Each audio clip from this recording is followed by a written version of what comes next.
Drumsticks? Like KFC? No, not quite.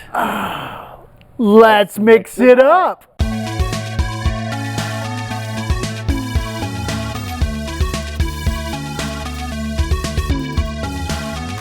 Welcome to part 2 of our drum extravaganza. Ooh. Yeah. So get some KFC and watch our show. Yeah, drumsticks with...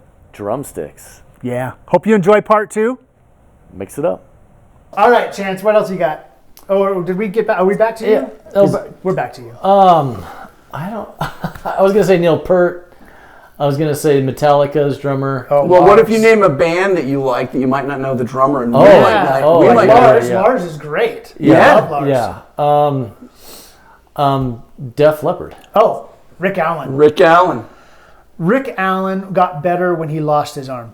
That's amazing. And that's really blasphemous maybe to say, or maybe not correct to say. I don't know. But I think It's an because if interesting you listen thing. to Pyromania and High and Dry, he's okay. Well, he was playing more stuff on those ones, and those records were more raw. Yeah, and it was just, but his grooves were just, and they used a lot of loops and electric stuff on those albums. What's his name? The producer. Mutt Lang. Yeah. He used loops back in the this is early '80s, and he's Yeah, using drum loops they're and making- drum machines and I didn't know that. yeah, and so I think Pyromania, the song, is mostly a drum machine. Now I'm gonna have to go listen to that again. Yeah, I saw a video on the making of the So album. you've seen Def Leppard? Oh yeah, I saw the Hysteria tour. Oh, I see. I didn't. I'll say a bad thing here. I actually, after he lost his arm, the music got too clean for me. At the time, I felt like Well, again, it's Mutt Lang. It's his has his production evolved. That the bands he was producing it's got that Mutt Lang sound. Yeah, but let's give some credit. So I went with Brandon and his wife Kristen and Julie Stevens, Pleasant Grove crew. Yeah. We went down to the Allegiant Stadium in Vegas and saw Oh, yeah. Motley Crue, Def Leppard, Poison, and Joan Jett. That was the show that Brandon said he should have walked out during Motley Crue because it was so bad. Yeah, well, yeah. I mean, what happened, they did that old thing that I can't believe they're still doing where they turn up the last band louder than the rest. Most bands don't do that anymore, but the sound system, actually, some of the speakers Were like cracking? were cracking. And then, of course, Vince Neil was struggling to sing. The band was still playing great. Tommy played great. This was post Mick Mars, right? This was John 5. No. It was Mick? Mick Okay. was still in the band. But Def Leppard played second to the last, and I was close enough that I could actually watch Rick Allen play. Yeah. And something I really realized that I don't think people spend enough time talking about is he had to figure out a whole new way of playing, obviously, with one less arm. Yeah. But that independence of he's crossing your nervous system. Like, you ever try to play one of those horrible exercises where you go left hand, right foot, right hand? Yeah. Every show-off drummer can do it. And Yeah. I mean, I can do this, but I can't do that. Yeah. But he was playing that way the whole time. Yeah. And I mean, doing drum fills between hands and feet. and he had to loosen his technique up in his hands. That's why I say he got better. He also helped He became pioneer loose. He electric wasn't drums. so stiff and Yeah. tight. I felt Pyromania and High and Dry albums were tight. I don't think And he loosened up. I don't think he gets the credit he deserves. Oh, he's great. Because he lost his arm, people focus on that and just forget about that. But it made him a better drummer. Yeah, because he had to be. That's if he wanted incredible. to stay in the band, he's got to up his game somehow. Well, there are other examples too, like Tony Iommi got part of his fingers cut off, so he had to switch to playing left-handed, or was it the other way around? And and he couldn't play the way he did before, and that was part of why he simplified for Black Sabbath, and that's how that came That's about. how the sound came. Or Django Reinhardt. Let's go back even further. He melted 2 of his fingers, and then his whole that manouche jazz thing came about because he couldn't play the lines regularly. Yeah. Wow. Yeah. So I think working around those limitations, there's uniqueness and innovation there. Yeah. Rick Allen, great. Who else you got on your list? Rick Allen. Let's see. I did Tommy Lee. We're missing a big one. He said it was one of your favorite albums of the 80s. I did? The album. And the drummer whose last name happens to be the band. Oh yeah, Van Halen. Alex. Yeah. Alex, he does not get the credit that he deserves Of course, at all. his brother And we talked a little takes bit it. about the 1984 album, so we did talk Alex a little bit, but in general, Alex Van Halen. And how about the fact that he had the same snare sound for his entire career? The exact same snare sound, which was, I think that was his homage to John Bonham, because he used the plain lead alloy, the cheap metal snare drum, but he did the 5-inch instead of the 6.5 like Bonham did. But Alex, he's great. And my favorite drumming of his is actually from my less favorite era, which is Finish What You Started. Oh, that's a great track. I love the drumming on that. It's creative. He got real creative. Yeah. My pet peeve of Alex Van Halen. Let's hear it. Starting on the album 1984, going into 5150. Get rid of the electric drums. What were you thinking? Especially, you don't notice it much on 1984, even though it was electric drums. But you really notice it on 5150. And so an album that should have been really powerful, you lose some of that power with the Simmons drums. Yeah, I hadn't thought about that. Now other drums, like Tommy Lee used them, but he used them as an extra color. Yeah. It wasn't like the whole thing. Where, like Terry Bozzio with Missing Persons, speaking of another great drummer we should talk about. Strange drummer, but a great drummer. Oh, well, there's no question about that. Definitely a more is more kind of a guy, but he like... More is more. Yeah, more is more. That drum set is... It's just too much. I know, he's amazing. But he is amazing. He did the electric drums thing with Missing Persons for the second half. But it fit that band. Yeah, it did work. He started with the Rototom thing, which that's what reminded me of Terry Bozzio, because Alex also had a Rototom phase too. But yeah, Alex is But again, phenomenal. He kept the same snare, he kept the kick sound, but that tom sound just... I'd love them to go back and re-record 51, and they can't now. At least go re-record the drum parts. And put in real toms instead of electric toms. And that album would just... It's a great album. Yeah, I would like to see that. It's a great album, but it would get even better without the I agree. Yeah, but Alex, how could you not like his drumming? He was so good. That kind of brings us to should we a discussion we need to have. Yeah, about Sammy Hagar and David Lee Roth and the whole thing. I guess there was a comment made by Mr. Fugel on this show recently. Great controversial comment. Great. I mean, the comments in our comment section was... Well, it doesn't help that Brandon knows Sammy personally. That doesn't really help your... kind of... But the comment was, Sammy Hagar could wipe the floor with David Lee Roth. And I agreed with him in the moment. And I love Sammy Hagar. He's my favorite. But I also love the David Lee Roth years too. And actually, I like David Lee Roth's 2 albums after Van Halen. Eat 'Em and Smile and Skyscraper.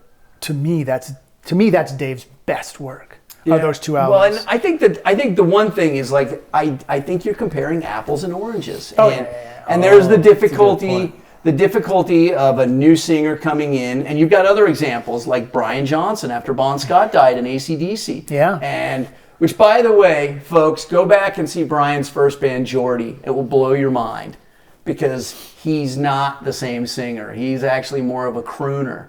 Like, goes Farewell to Love or Goodbye to Love, I forget the name.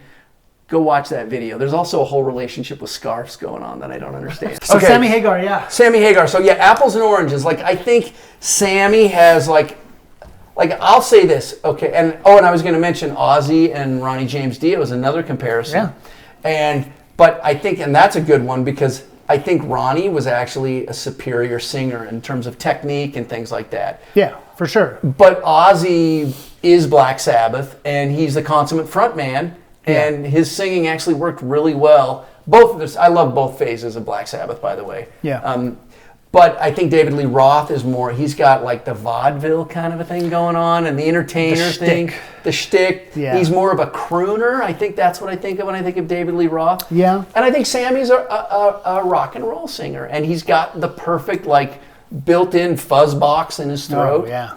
But actually my favorite stuff that Sammy did was, of course, the Montrose stuff. I mean, Bad Motor Scooter and Rock Candy. I love those 2 songs. Which I think his album, Three Lock Box, yeah, incredible album. The chicken foot thing was really fun. Chicken foot was great. They were cutting loose.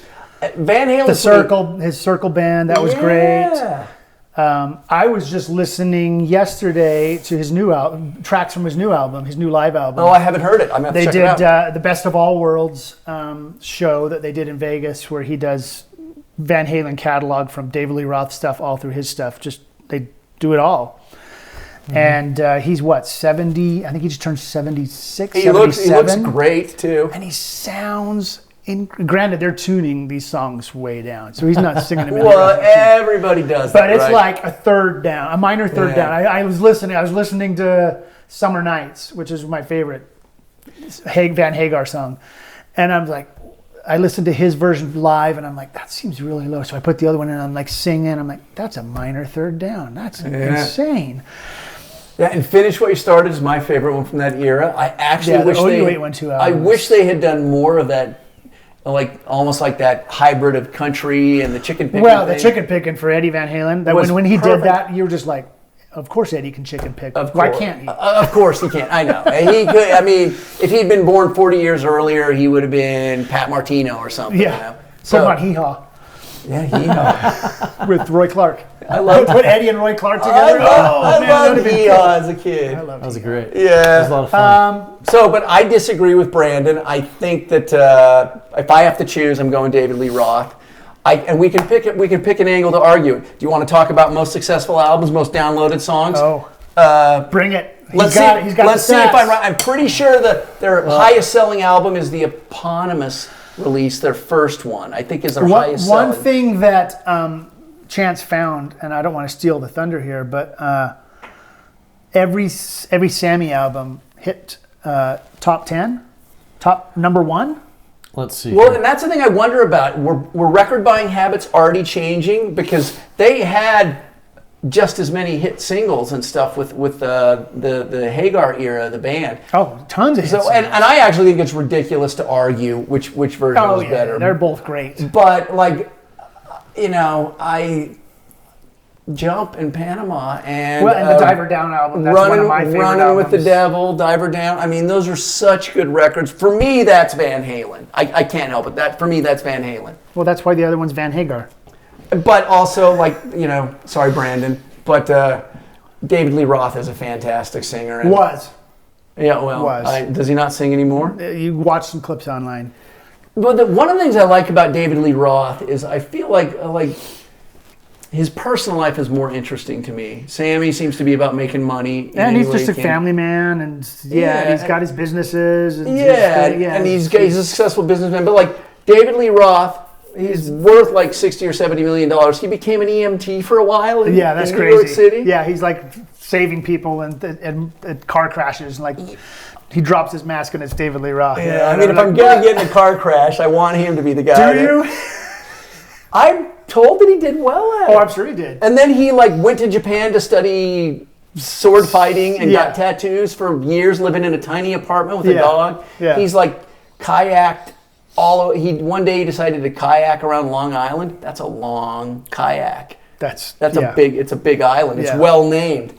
And then Sammy's with his tequila brand and all of his businesses. So the one thing I would criticize Sammy for, and there's only one thing, is every time I see him in an interview, he has to go out of his way to say something negative about Roth, and I just don't see the point. He actually had some positive things in a recent interview. Really? Yeah. I love because David Lee Roth said some positive things finally about Sammy. I'm assuming that they've both been saying bad things about each other. Yeah, they have. And then finally Dave said something positive at a concert. Why? And Sammy heard about that, and he said very positive things about Dave. So they've just been waiting to have a bromance, and who's turning the other cheek first? Now it's maybe they'll make up maybe Sammy can get Wolfgang to come play with him. And maybe David can take some singing lessons from him, or he can just dance around the stage. Let Sammy sing, let Dave dance. Let Mikey sing the backup vocals. Here's a good summary. Roth made them legends. Hagar kept them there. That's a great way to put it. That's really I like that. That's kind of what comes down to, because both of them, 1984 went platinum. That is incredible. Well, doing 10 times 10 platinum. times platinum. That's my diamond. gosh. That's diamond. That might be the most. Is that the most? Incredible. And that's just in the U.S. That's just incredible. the U.S. Yeah. So, and then all 4 of Sammy's went 4 or 5 times platinum too. Every one of them. So, and you know what? It might have actually been the fact that actually the beginnings of alternative music had already started to eat into the glam rock era. By For Unlawful Carnal Knowledge. It was even, that was grunge time, right? Well, it started before that because, I mean, the Red Hot Chili Peppers were really part of that. Yeah. When was 84 or 86 their first record? Like, that was already, I mean, I got my first Soundgarden record in 88. 86 was 5150 was 86. Yeah, and I think the alternative music scene was probably a bigger reason they were selling less records and not anything to do with because Van music. Halen, David Lee Roth was rock and roll era. That was it. Well, It was yeah, rock and roll. I mean, when they got started, Led Zeppelin was still performing. Yeah. So they're playing Pasadena, and rock and roll that's what people were listening to. And I think people forget the whiplash against the rock and roll bands that came with the grunge thing. It started long before that. And while we're on that topic, I only consider one band grunge, and that's the Melvins. The rest of them are something else. I don't even know who they are. The Melvins were kind of first. Okay. I mean, Nirvana shared a practice space with the Melvins. Buzz Osborne might have owned it. I don't know, but the Melvins, yeah. But Nirvana was more of like a punkish rock band. Soundgarden was more like this weird progressive Black Sabbath-y kind of a thing. Especially the earlier records before Super Unknown. Which we could add Matt Cameron as one of the great drummers of all time. I'm going to throw one last drummer out before we wrap up. Okay. Because I love this guy. I've had a chance to play with him. To me, he's one of the greatest drummers out of the 80s, and he's still playing now, is Greg Bissonette. Yeah? I love Greg. He's the nicest guy on the planet. He is an incredible... Who's he drummed for? Would I know? He was playing with Maynard Ferguson back in the early 80s. Started with Maynard. And then David Lee Roth picked him up for his first 2 solo albums. He currently plays for Ringo Starr, has played for Ringo Starr's all-star band for the last, 15 years? And he's one of those guys like Steve Smith who goes back and forth between the genres. Yeah, and easily he can play anything. Well, and then there's Vinny. He did the Megadeth record. Oh, yeah. And he played with Chick Corea. We didn't even say Vinny, shoot. Yeah, Vinny, Vinny's top 3. Vinny's right up there. There's some, we could do like 4 more episodes on drummers. Oh, yeah, just on drummers. Okay, we're going to say our favorites. Okay. Favorite drummer. Oh, wait, we can only pick one? You only pick one. Oh. And I actually, I'm going to give you 2 questions. So think about this. Your favorite drummer, if you could be the drummer in any band, replacing whoever that drummer is, who would it be? Okay. Wow. And I already know. Mine's not an 80s band, by the way, so it doesn't have to be an 80s band. You're going to say the Beatles again, aren't you? No. No. I wouldn't want to replace Ringo. You don't replace Ringo. Yeah. Just let him do it. Let him have that gig. I agree. That's one of the ones that you don't change. You just don't touch. That's like Hollywood doing a remake of The Princess Bride. That's just wrong. You just don't do it. Yeah, you're going to hell for that. Yeah. Oh yeah. Absolutely. Yeah, you are. If there's a hell, you will pay. They'll make you listen to Pat Boone records for eternity. And Rob Reiner will be there slapping you the whole time. Which, by the way, he just wrote a new book about Spinal Tap. Yeah. I just got it. I haven't started it yet. I need to see that. Okay, so your favorite drummer. If you played drums, what band would you want to be? Well, I'm going to go with Neil Peart as my favorite drummer. Most recognizable. I understand. I love the music. I still listen to it today. But the band I'd want to drum for? Yeah. Probably one of the funner. Man, I'd probably go with like Def Leppard. Wow. Okay, that's a good one. That's a good choice. Just a fun. That's a good choice. That would be a those fun songs. The songs are so good. They're so fun. Well, and when I saw them just a couple years ago, like they played Album Perfect. Oh yeah, it was so good. And I was close enough. I could tell they weren't lip syncing or anything they like played that. live. That's great. And they were changing things up a little bit, but in like a very subtle ways. Yeah, those are tough questions. So my favorite drummer, I mean, ask me tomorrow and it'll be different probably. 80s drummer. We're doing just 80s drummers. Favorite 80s drummer. Oh, favorite 80s drummer. Yeah. Oh well. Let's go with Tommy Lee. Well, I thought you might say that. I love Tommy Lee. Yeah. Okay. But band I would want to play in. I wouldn't want to play in Motley Crue because they just value your salvation. And you know, I'm like, I don't want to be a petri dish for. Okay, I'll stop. But no, I think maybe this is aspirational. But the Police, I would love to have been able to have played like that. Okay. That's cool. Plus with Sting, which That's by the cool. way, I saw one of his children in New York a couple days ago. Really? Yeah, I don't know how I recognized her, but if you saw The Gentleman, No. the movie, not the TV show, It sounds familiar, but I don't it's a Guy Ritchie movie. Okay. And one of Sting's daughters is in that movie. Oh.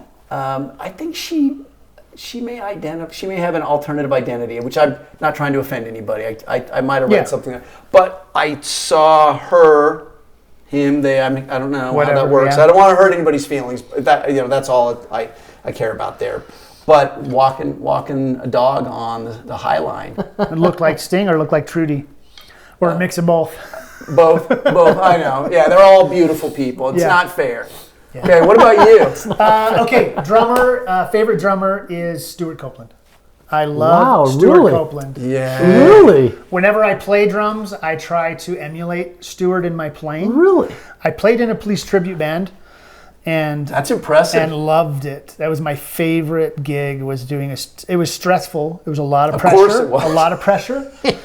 But I loved it. It was so fun. And in bands that I've played in over the years, the guys that I play with know that Stewie's one of my favorites. So when we're in the middle of a song and they want me to kind of change it up, they'll just turn around and be like, "What would Stewie do?" And I'll be like, and then I'll just he'll throw be in like, some "Hey, I'm gonna throw in a offbeat, I'll soca flip calypso, the beat or around, and some weird Middle Yeah. Eastern thing." Yeah. so Stewart Copeland, favorite drummer of the '80s, and then I'd want Ronnie Vannucci's gig in the Killers. Oh, Kick interesting. Ronnie Killers. out. Let me take that. Ronnie's Wow. awesome too, by Ronnie the way. is incredible. Yeah.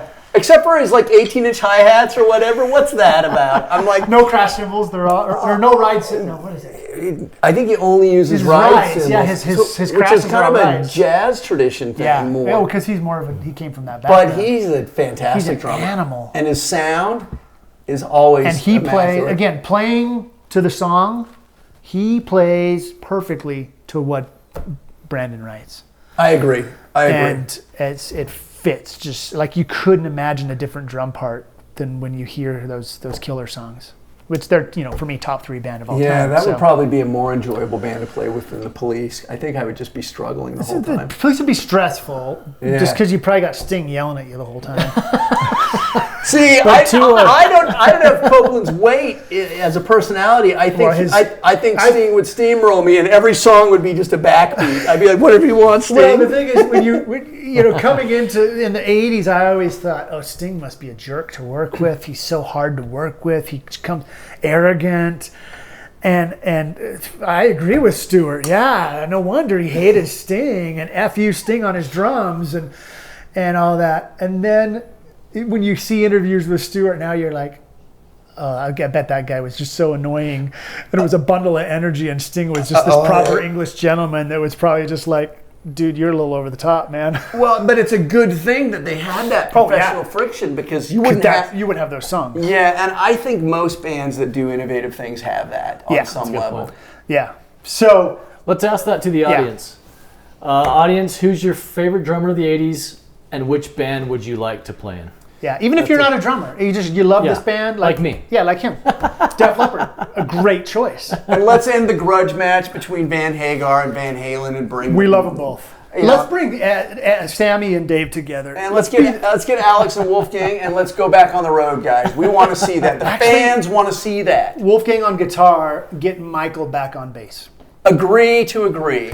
Yes. Because Michael Anthony's voice is so much a part of Van Halen. The harmonies, yeah. Because you go listen to Sammy's new live album, and Michael is still hitting those high harmonies, and you hear it, and you're like, "That's Van Halen. That's Van Halen. That's the sound." How is he keeping his range at this age? Well, because they tuned down a step and a half. Oh, okay. Well, that's it. Well, and the songs. But it still sounds the really songs. high. I know, and the drummers they slow the songs down a little bit Yeah. too, because your feet are the first thing to But go. When I you get mean, old. you listen to that album because Joe Yeah, I'll check it Satriani out. just kills the Eddie stuff.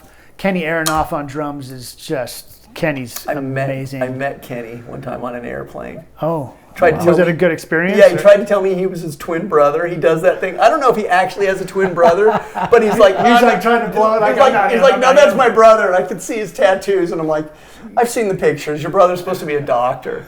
But Kenny's great. I still can't play that Jack and Diane. Oh, yeah. There's something weird about that. Yeah, did you get his VHS tape, his drumming? Do you remember the era? I remember it, yeah. And he always had the bigger tom in the middle, and then the small. He had like the weird tom. I think he was the first person I ever saw do that. Saw it, yeah. Yeah, and maybe Billy Cobham or somebody did it in I think 1970, Billy did, but yeah. Yeah, so go listen to Sammy's new solo, his live album. Great drumming on it, great guitar playing on it, great Michael Anthony vocals and bass playing, great bass player. Sammy's still killing it. And go watch all the old videos. They're Van Halen, that's one thing that I don't hear people talk enough about, is the artistry and the fun and the humor of their videos. Oh, yeah. All the eras, by the way. And go watch David Lee Roth's solo career music videos. Just a Gigolo, hilarious video. I watched that today, in fact. Oh my god! And also Sammy and Roth, where were they buying those clothes they've been wearing? Where were any of those 80s people buying those clothes? I mean, Sammy had like the pajama thing going on. And he got out of bed and just David Lee Roth had like the jock strap over the tights and all that weird stuff. It was awesome. It's awesome. We lived it. We did. Some of you out there watching, hopefully you lived through that. Let us know in the comments what you think. Thank you so much for joining us today on this episode. Thanks to Ren for coming in and being a part of this. Thanks for having me, guys. Good job. This was awesome. This is great. It's great to catch up with old faces, and it's like we're back in the band room and Mr. Fulmer's causing trouble. He's unhappy because we're listening to garage bands. Yeah. I resented that. Sorry, Dave. I felt like it was disrespectful to the artists, but I understood where he was coming from. When we get off, I told the story on Brandon Fugels. When we get off air here, I'll remind you of a story that will help you appreciate Diamond David Lee Roth, Jim Vanderbilt Fulmer. That's right. And by the way, he was always Diamond Dave to me. He was too. Diamond Dave, yeah. And always will be. Always will be. Dave Fulmer, if you ever see this, we love you. I didn't end up in prison like you probably thought. He's here. He's alive. That we know. Still alive, yeah. As far as we know. That's right. Thanks again for please like this episode. Give it a thumbs up if you enjoyed it. Please subscribe to our channel. We would love more subscriptions. It's free. It doesn't cost you anything. Share this with somebody you know. If you're a friend of his and you know they're not watching this, let them know. If his ex-wife is out there watching. Thank you, everyone. Have a great night. We'll see you next time on Mixtape Generation. Cheers.